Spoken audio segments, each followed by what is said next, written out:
Welcome to ஹஜ்ஜுகோம். இன்றைக்கி இந்த வீடியோவில் என்ன பார்க்க போகிறோன்னா, இப்போ தான் எங்கள் ஊரில் கொஞ்ச நாளைக்கு முன்னாடி ரீசெண்டாக அம்மன் கோவில் ஃபெஸ்டிவல் நடந்து முடிஞ்சுது.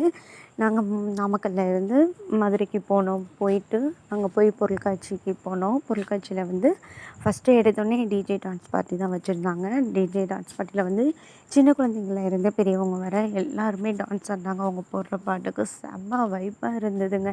எங்கள் வீட்டு குட்டீஸ்களும் அதே மாதிரி தான் ரொம்ப நேரம் ஜாலியாக ஆடிக்கிட்டு இருந்தாங்க. அதுக்கப்புறம் நாங்கள் போய் ராட்டினம் ஏறிட்டு நிறையா ஸ்நாக்ஸு ரொம்ப சாப்பிட்டோம். டெல்லி அப்பளம், பஜ்ஜி எல்லாம் நிறையா சாப்பிட்டுட்டு ராட்டினம்லாம் ஏறிட்டு தேவையான திங்ஸ் எல்லாம் எங்கள் குழந்தைங்களுக்குலாம் வாங்கிட்டு நாங்கள் அப்படியே கிளம்பிட்டோங்க. இதே மாதிரி உங்கள் ஊரில் டிஜே பார்ட்டி வச்சு நீங்கள் டான்ஸ் ஆடிருந்த அனுபவம் இருந்தால் இந்த வீடியோவில் வந்து கமெண்ட் பண்ணுங்கள். முக்கியமாக இந்த வீடியோ பிடிச்சிருந்தால் லைக் பண்ணுங்கள், சப்ஸ்கிரைப் பண்ணுங்கள். தேங்க்யூ.